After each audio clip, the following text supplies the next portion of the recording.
Welcome to the Critical Intersection, where we explore the pivotal intersections of cybersecurity, artificial intelligence, and other game-changing technologies shaping our world. In today's episode, I will discuss the intersection and impact of artificial intelligence and cybersecurity with Bobbie Stemfley, Business Unit Security Officer at Dell Technologies. Hi, everyone. It's Mark Lynn. Thanks for joining us here today. I've got a great guest. I have Bobbie Stempfley from Dell, and she's going to join us today, and we're going to be talking a little bit about the impact of AI on cybersecurity. Welcome, Bobbie. Thank you, Mark. Really happy to be here and looking forward to the conversation. Fantastic. Do you want to tell us a little bit about yourself?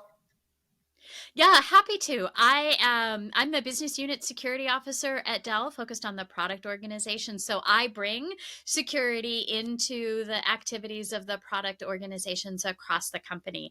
I come to Dell with 20 plus years of experience in digital transformation, in cybersecurity and cyber operations. I've been a CIO of a major defense agency, have run a government organization focused at the Department of Homeland Security, focused on bringing cybersecurity into the civilian side of government and with critical infrastructure, and ran an applied research lab at Carnegie Mellon University in cybersecurity, cyber operations, and artificial intelligence. And now I'm here at Dell helping them in their journey.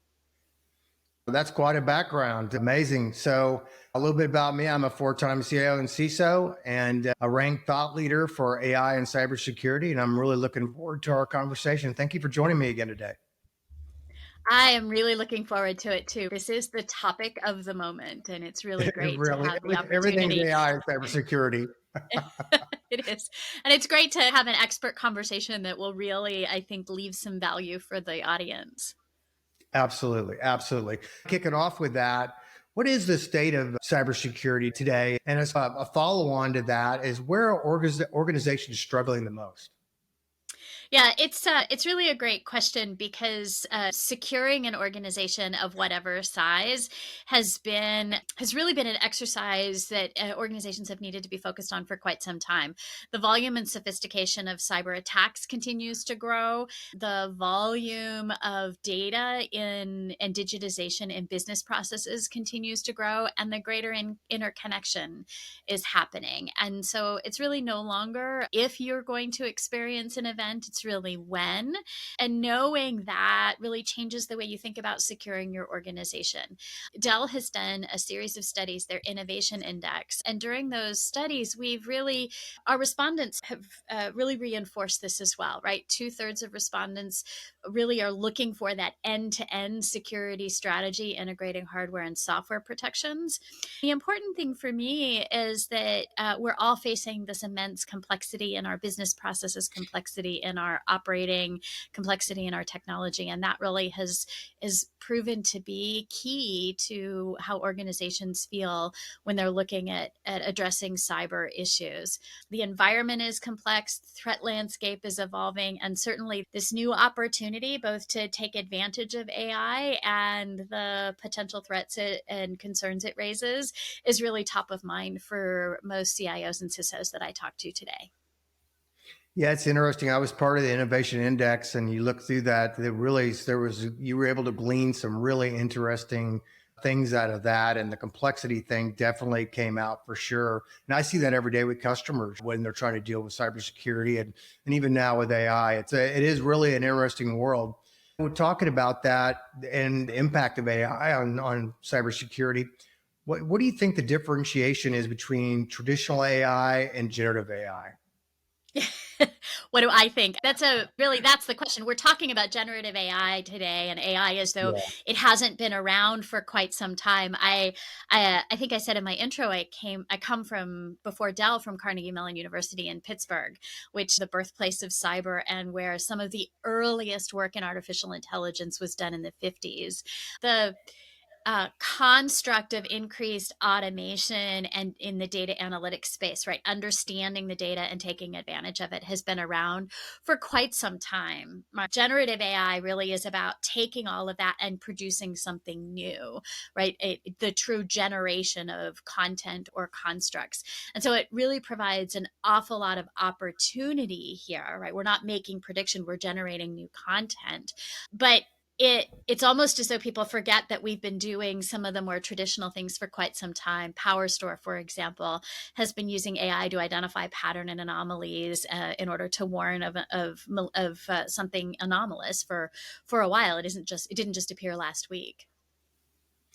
Yeah, it's interesting. In the 90s, I was doing expert systems, and then we moved on to genetic algorithms and neural Right. networks and fuzzy logic, all the stuff that led up to that. And many of those seeped into some products and have been there a while. It's interesting the generative AI, when it took off, it dragged so much other AI to the front with it. Yeah, I think that's right. And the thing that I'm thrilled about it, right? We've gone through these big hypes and then AI winters before. I feel like we're at the point where we're really now starting to recognize how to take advantage of what's presented in front of us with generative AI. And so it the next winter doesn't feel like it's around the corner.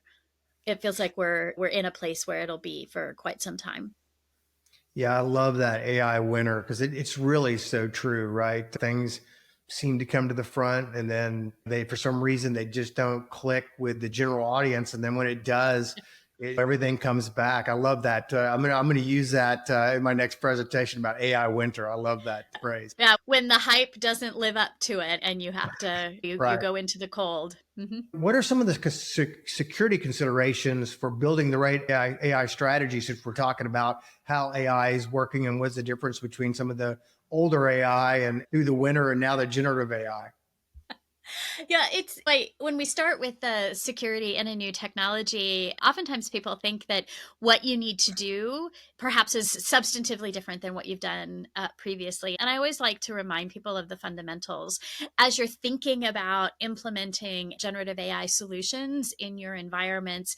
Really key to that is understanding your business processes and your data, right? That's the fuel that the models are using. And so, really thinking through that deeply. What is the business objective? How does your business function? What are the data that's necessary for you to use in order to do that? And what's the value of that data? What if it's proprietary? What if it's more open? How do you think about it? And that's a fundamental. You have to do that. You should do that whether you're bringing a generative AI solution to bear in your environment or not. So knowing that first and foremost is really important. Then it's about understanding what the technology can do and how you can bring it to bear on your business problem. Understanding the promise and scale, understanding what of that data you need to protect and how you need to protect it, understanding how the model will work, where your inferencing is going to occur, and thinking about it from the full 360 view. That helps you make decisions about where you're going to do things, what kind of solution you're going to use, an open solution, a proprietary solution, something you're going to put in the cloud or other environments. And then understanding the people part of this. What is the Mhm. awareness and training they need? How do you need to make them capable of not becoming a security risk in this environment? Is also really important here and oftentimes not thought of because we're focused a lot on the technology. So this is about as much about usability and education for those individuals, I think, as well. Yeah, it's interesting. I was with a customer just in the last 2 weeks, and it really shades nicely with what you just said is that they have had a lot of data, a lot of their Mhm. data, and they have it at a data lake, and they really haven't found a great reason to use it for other than their basic structured data, SQL type of thing Right. tied to some apps, right?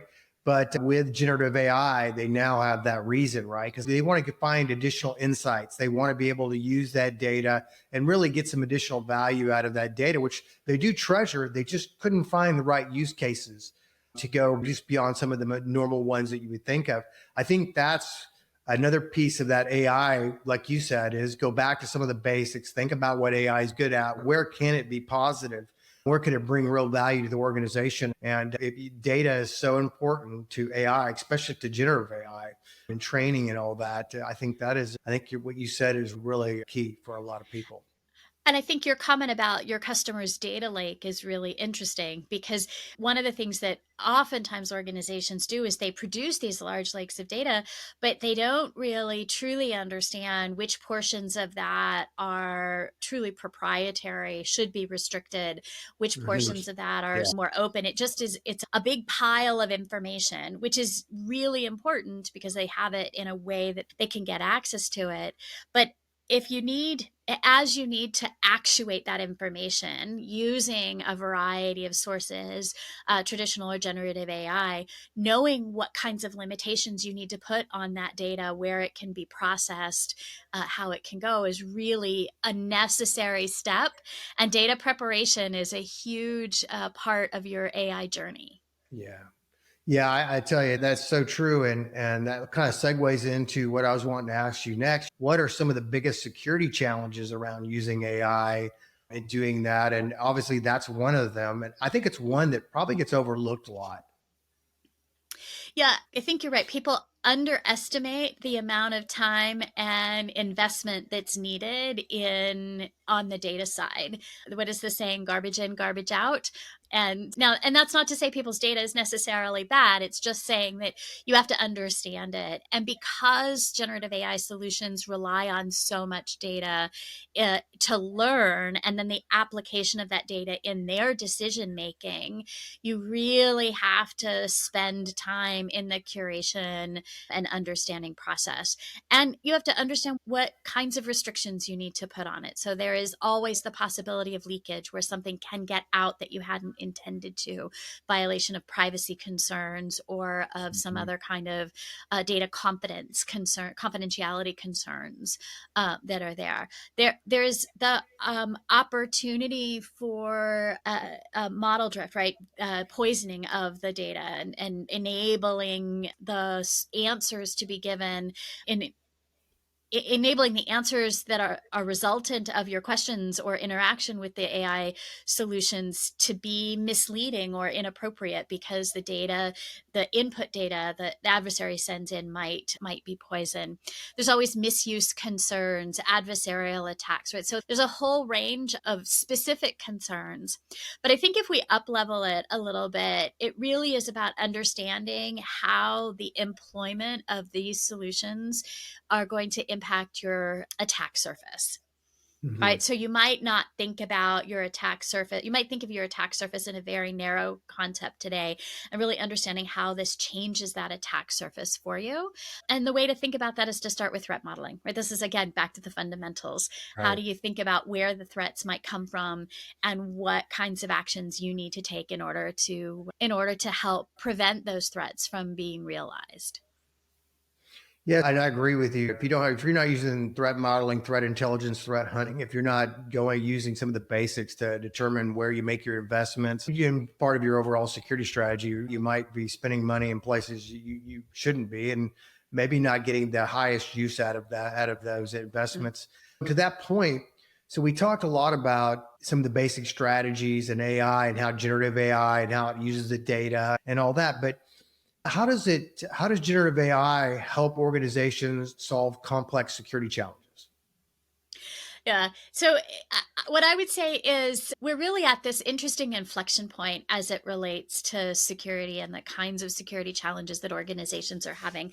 I think it will be both an immense benefit, but it also has the potential, because it changes the attack surface, to not. And I think the challenge of our time is to make sure that this advantages the defenders and the protectors, over the adversary in this environment. And so I think the in that opportunity space, it includes a whole range of greater capacity to process security related data. Right, that's a Mhm. wonderful thing for your security tools and capabilities. Greater capacity for non-security individuals to gain access and understanding of the kinds of security responsibilities they have, because they can communicate in a very human manner and not necessarily necessarily in the acronyms that we security professionals tend to use from time to time We sure do. yeah, in that world. Yeah. I think the other thing that is really interesting and important and is really important to us at Dell and to me particularly, is it really creates the opportunity to produce, to really assist in the production of products and capabilities, right? So if we can reduce bugs, increase quality in our product at an industry level, that reduces the number of those bugs that are security related, and changes the dynamic in that environment. Software is a beautiful thing, and we always looking for ways to increase the quality of the software that we write as an industry. And it's a real place that Dell is immensely invested. We've long had a secure development program that's really about doing that. And generative AI and AI solutions really will help us do that even better. And I'm really looking forward to those kinds of innovations for us. So it sounds like there's the more assistive side of it where you have co-pilots, assistants, and chatbots. And then there's the other side of it where it actually helps organizations bake security in or have better development practices or check code and streamline code and check for inconsistencies, bugs, other things. That's really interesting because there's a lot of value there if you use it accordingly. Yeah, absolutely. And the beauty of it is the ability to provide feedback earlier in life cycles, just in time interventions, not exclusively for developers. That's certainly one part of it. But think about a just in time intervention for users as well. When you're thinking about when you're trying to do something in your environment, and the use of this technology in a security tool can say, oh, wait, that not only is that a bad thing for you to do, I'm not going to let you do it, but I'm going to deliver to you a message that doesn't just say, hey, bad thing, don't do it, but a Right. little two sentence, here's why it's not a smart idea, and here's the way to do what I think you're trying to do in a more secure and appropriate manner. Yeah, I love that. I think that's one of those more non-intuitive to most people, but those that do get that certainly will be able to find some value out of that for sure. Yeah, So absolutely. yeah, so thinking about that, let's switch to what Dell's doing. So what is Dell doing to help its customers have the right security strategy as we're going into an AI world? Yeah, it's a really great question. The work that Dell is doing in helping customers in AI, including some really great technologies at the sort of server processing level, is really wonderful and makes me excited about being here. But it's important for all of us to recognize that a security strategy and a mature security program is a journey, and it's not a journey necessarily with a destination. It's a journey with lots of stops along the way, because as the technology changes, your security strategy needs to change. So thinking about cybersecurity solutions and security capabilities at the level of processes, technology, people, the more holistic view becomes really important for organizations in order to be successful. So a comprehensive security posture is really what we're trying to drive organizations to. And one of the great things about today is all of the concepts we've been pushing in the security industry for quite some time about least privilege, about coming inside the perimeter and doing more data level protection kind of activity are now possible because of the technology. And we're moving in a zero trust model in order to be able to take advantage of all of that innovation in the technology space, so that all these ideas that we had 30 years ago can now be made real at speed for customers and for ourselves. Yeah, I think it's really interesting. And playing back to something you said earlier, zero trust has been around for what, 12, 13 years now since it came out of Forrester. And AI has been around for 50, 60 years. But these technologies have now found a way to the mainstream where it can really help with challenges that are really today's challenges, right? I hear a lot of customers and a lot of manufacturers talking about force multiplier, right? Trying to do more with less, really augmenting, assisting, making the customer like they had more people, like they had more resources. They're able to do a lot more in less time with less resources. And you hear about that all the time. I just think it's really interesting, shading to your point earlier, is that these have been around a long time and now they're intersecting and coming together. And we're starting to see a lot of value creation in the marketplace. Yeah, what started as a concept is now possible because the technology exists in this place. And it all comes back to data, doesn't it? It Really does. understanding not just the data that is pivotal to your business, but the data about your business as well, and the data about your infrastructure, which is what's the data that security is really dependent on, what the infrastructure looks like, how it's being used, how your users are moving forward. And it's a journey again along a tech continuum. Sure. And with the rise of generative AI, I don't think most people realize, and you were talking about earlier about the data, they don't think they realize how much data is required and how long it takes to process that and have guardrails in place when you're doing it for an LLM and putting that all together and then making sure that it's used in an ethical and thoughtful manner, right? And has the right restrictions, the right things in place before you would ever get to it. It isn't something you spin up. And I know we live in a world where everything's, I want it today and I expect it tonight. But the reality is it takes a while and it's the data. It's right back to what you just said. Yeah, it's the data and then the compute in order to process that data and the rules that we need to have in place around it. I like your comment there about considering the use of it, the ethical use of it, Mhm. because really that comes back to starting with understanding what your use cases are, how you're going to use it, and what the guardrails that you need to put in place are as a part of it. Another thing that I'm really excited about is we published our ethical use of AI guidelines far before this year and the big rise of generative AI, right? They've been a real guiding principle for us for quite some time. And so that really, to me, has been helpful because it has set guardrails for the company as we've carried forward on this journey.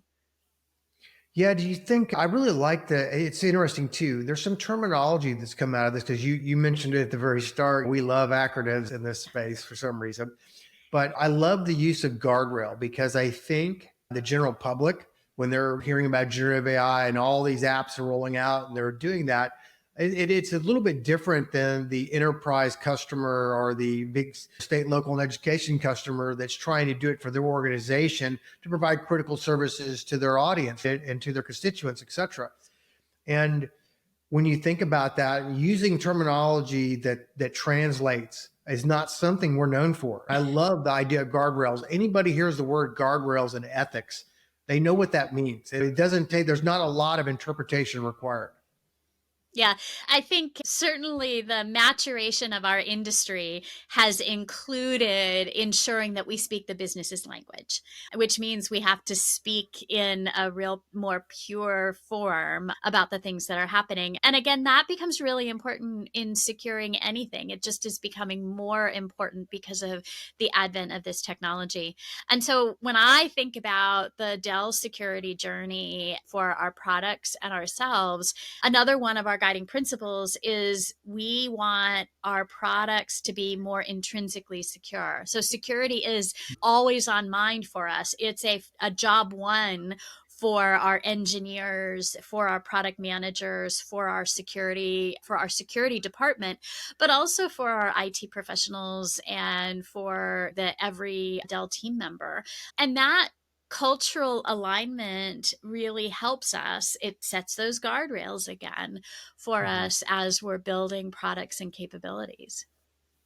Yeah, and I would add to that that I love Dell's strategy, and I think it plays well into the facts. Not, but it plays well into the fact that it's pretty much affecting everybody's daily life, Mhm. right? It's like the thing with the cloud. People don't realize that on average, any normal person interacts with the cloud 9 times a day, right? So, Wow. yeah, 9 times a day. You think about it: Spotify, your email, your phone, et cetera, et cetera, et cetera. You can just keep going down the list of all the things. You buy tickets to a concert; it's going to the cloud.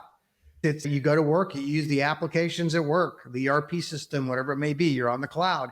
So you think about that. I think AI, at least from what everything you're hearing from a lot of the futurists and what that, and you see the amount of investment that the industry's putting into this and the impact it's going to have on everyday life, to have those guardrails, to have a strategy like Dell has, and to have obviously great people like you that are putting this together and able to go out and evangelize is critically. Thank you. I appreciate it. I think the interesting thing for me is that what at least what I'm seeing is that we want to be able to actuate the data where the data is, right? We don't it's expensive to move the data all around and process it Yeah. in a bunch of different places.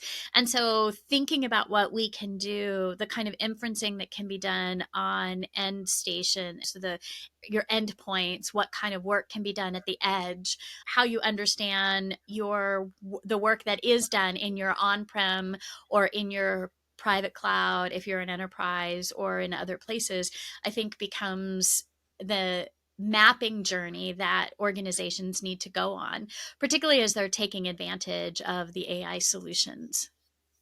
Yeah, it's you're seeing a lot of announcements about compute at the edge for AI and how that might be one of the another one of the magical moments for this journey, like you were mentioning.